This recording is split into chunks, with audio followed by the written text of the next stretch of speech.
if we make history today, what kind of history will that be? Looking back, will that be something? And one of the problems with the short associated students when I came in office that I was told is that, well, you're here one day and you're gone tomorrow. So this is a problem, right? What's the solution? To develop a long-term thinking and plan. Because that's what the administrators have. They have a long-term plan. So what I propose to you is that the student union, right, get together and say, what is our long-term plan? So that when new incoming AS members and elected representatives can look at what we've recognized to be part of the problem. And I think it's very concerning to me when we defend billionaires while people are dying in the streets. David? Okay. So for Cameron, I want to say I do not support classes not subsidized by the state. I agree with that idea. I support a broad view fact sheet that presents unsubsidized classes as part of a larger context. I'm in support of the 5-year plan. I think it's a good idea. Trustee Finkel's spoke about short-term and long-term solutions being implemented concurrently.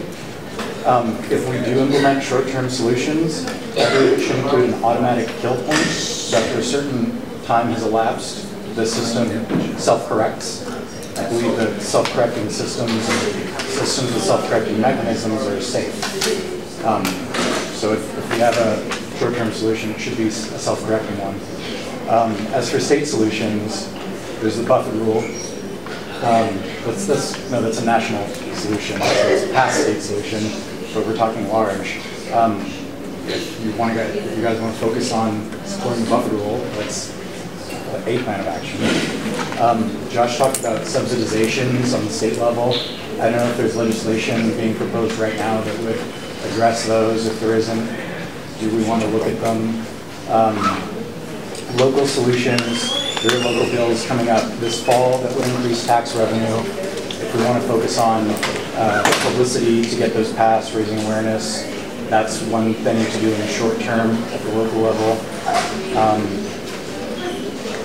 I agree that it's not really in our capacity to approach market-based solutions. We don't exist on a market level. The only market level that we exist on is that of Santa Monica.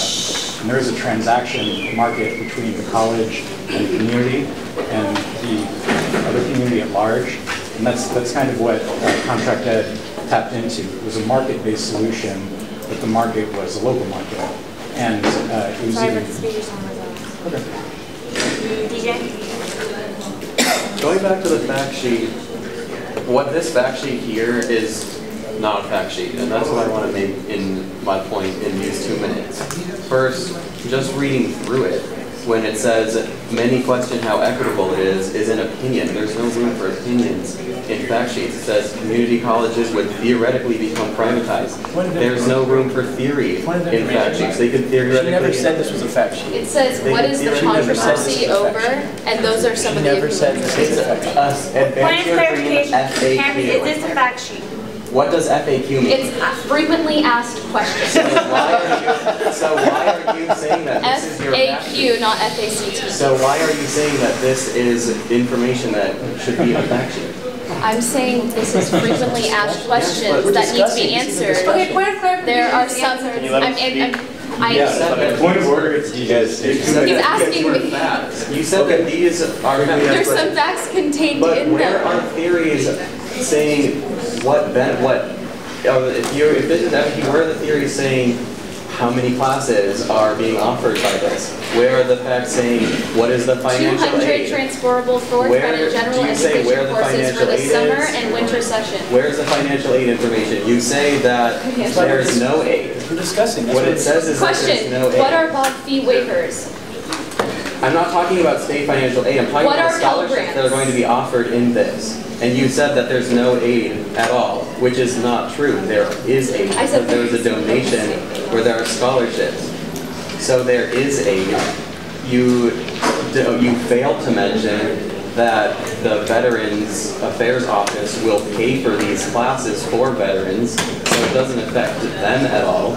Where is the rest of the information? The only information in here is information on one side. So if this is whatever, an FAQ sheet, then where's the information on the other side?